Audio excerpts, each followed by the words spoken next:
Olá, sejam bem-vindos aí à continuidade da nossa aula sobre o processo 5.2 de gerenciamento de escopo, coletar os requisitos. Bom, existem aí algumas habilidades que podem nos ajudar nesse processo de justamente de coleta de requisitos do projeto, ok? Para a gente poder compor o escopo do projeto.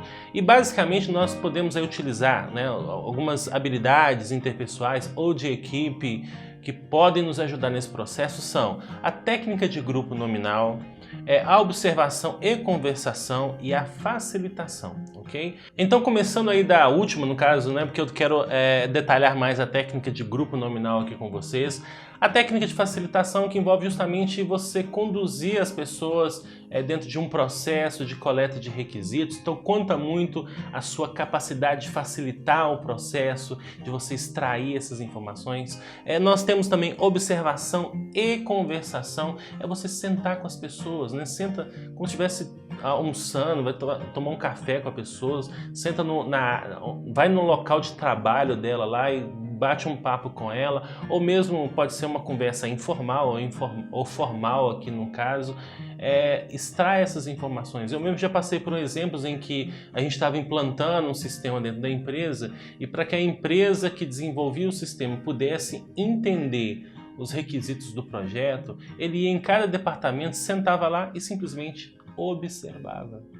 Observava as pessoas trabalhando, observava o que elas estavam fazendo, fazia perguntas durante o trabalho delas, de forma a entender, a buscar esses requisitos que às vezes estão implícitos e que as pessoas às vezes têm dificuldade de organizar as ideias, as informações, de passar para terceiros. Então você observa como um mecanismo aí de coleta de requisitos. E por fim, a técnica de grupo nominal aqui no caso, que eu vou explicar com mais detalhes como funciona, é uma coisa relativamente simples. Basicamente é um brainstorming melhorado, digamos assim, Então, no primeiro momento, apresenta-se uma pergunta ou problema, você coloca essa questão para as pessoas, sei lá, nós temos lá o que o sistema deve fornecer para a empresa em relação à organização de dados, a facilitação do trabalho no dia a dia, alguma coisa nesse sentido. E aí, silenciosamente, as pessoas, elas vão anotando suas ideias. Então, lança-se, no caso aí, a pergunta ou problema e todas as pessoas anotam de maneira silenciosa, sem compartilhar com os outros.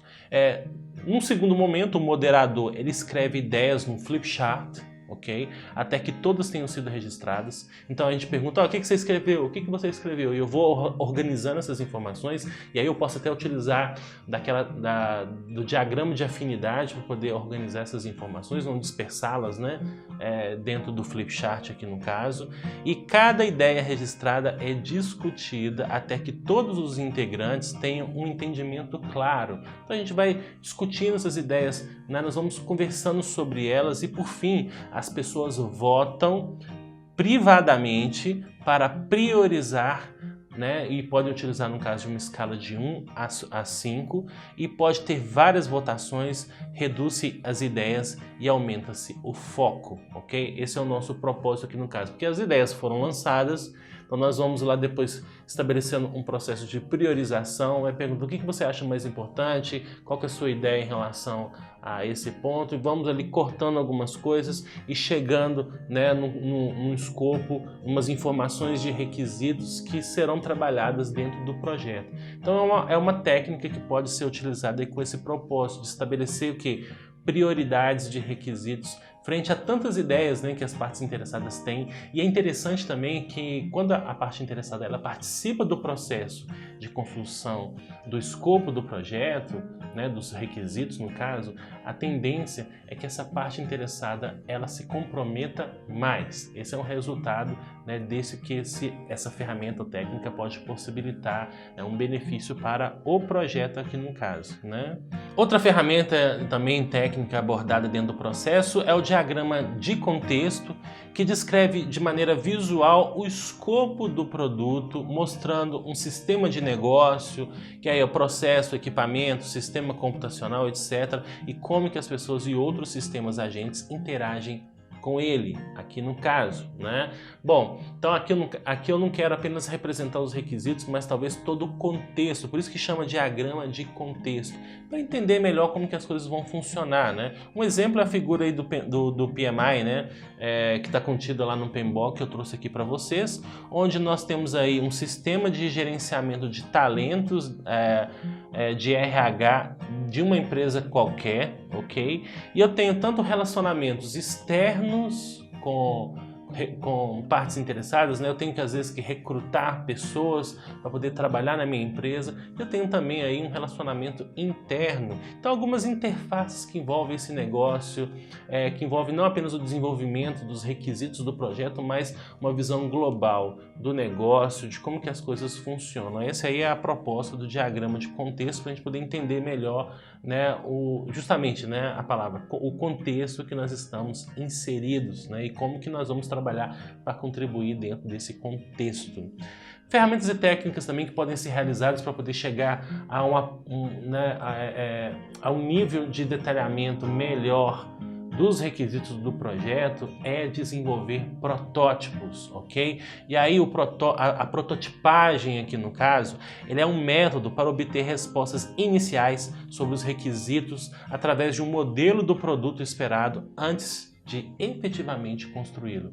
Então uma forma de entender melhor, né, o que seria o resultado do projeto seria desenvolver um protótipo, né, antes de entrar na linha de produção, né, para saber se aquele resultado, aquele produto gerado pelo projeto, ele realmente vai corresponder às necessidades de negócio, de maneira a demonstrar para as partes interessadas determinados detalhes, né, de como que vai funcionar o produto. Um exemplo, né, que podemos ter aqui no caso seria uma maquete, né?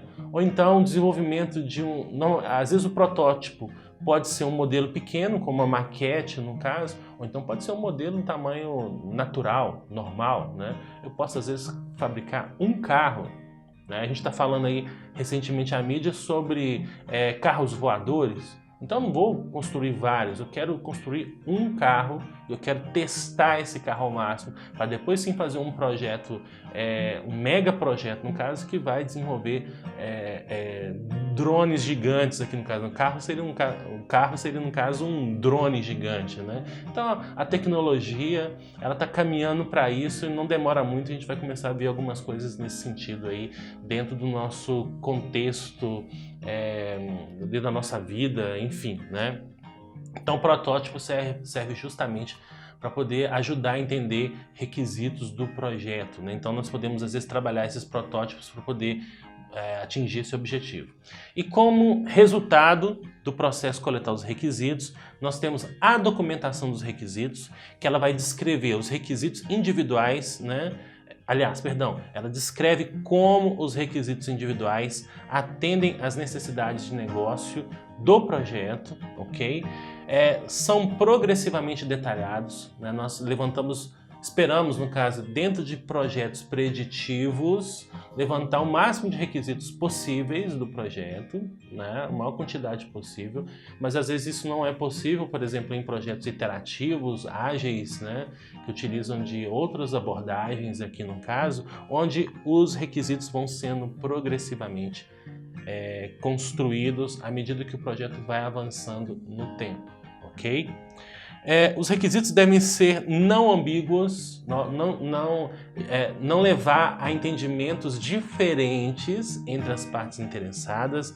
Eles devem ser mensuráveis e possíveis de testes, no caso de avaliações, rastreáveis, completos, consistentes, aceitáveis para as principais partes interessadas. Então eu tenho que desenvolver um modelo, né, que permita justamente o quê? Rastrear essas informações, entender se realmente aquele requisito ele está cumprindo os objetivos que ele se propõe, né?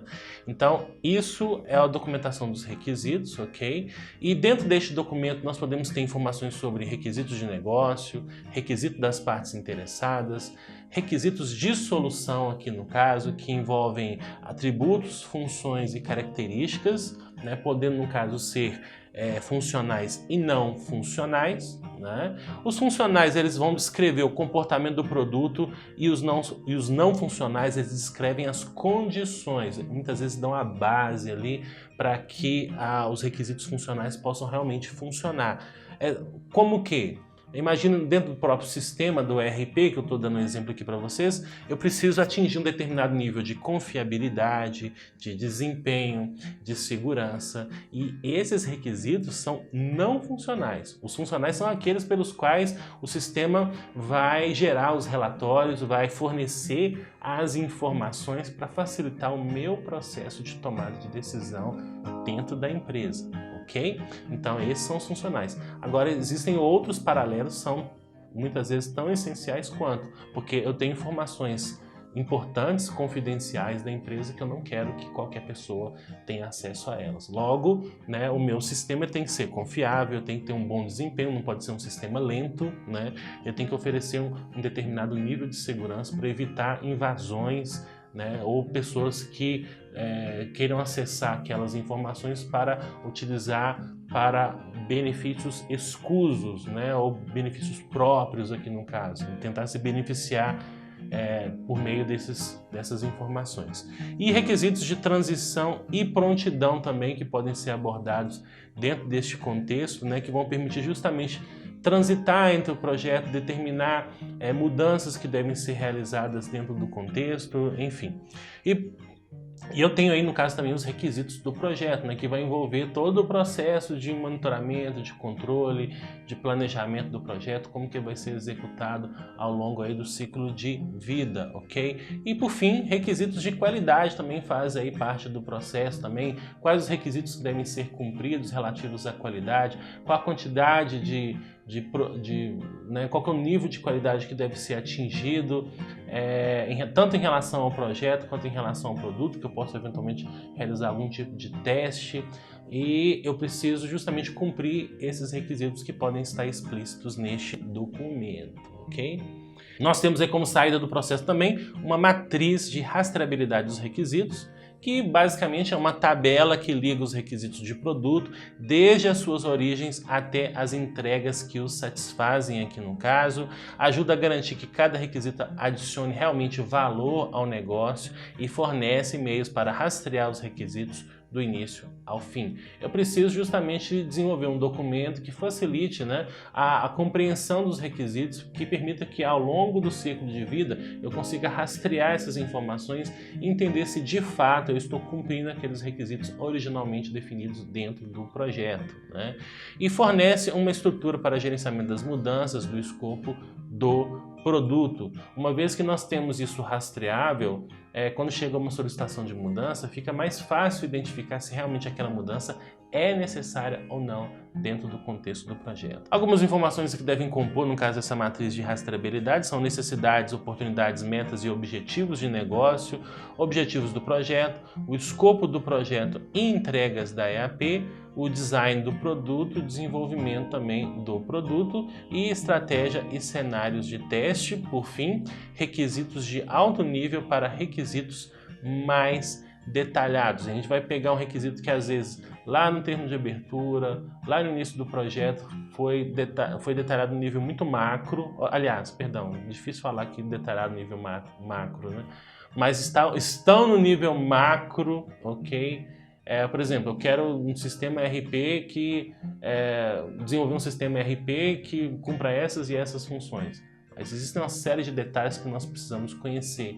Então, esse detalhamento vai ser conhecido por meio dessa matriz de rastreabilidade dos requisitos. Vai ser representada, né, por meio dessa matriz aqui no caso. Eu trouxe uma figura do PMBOK aqui para a gente poder representar um exemplo de matriz. É claro que essa não é a única maneira de se montar uma matriz, mas serve como referência. Então você vai identificar ali o nome do projeto, o centro de custos, descrição do projeto, e vamos registrando os requisitos aqui associados, identificando por IDs, né, em qual parte do escopo do projeto que está associado àquele requisito. Eu levanto informações sobre descrição dos requisitos, informações sobre necessidades, oportunidades, metas e objetivos de negócio, ok? Objetivos do projeto, entregas da EAP, design do produto, desenvolvimento do produto e casos de teste. E aí, por meio deste documento, eu consigo, por exemplo, na hora de terminar uma etapa do projeto,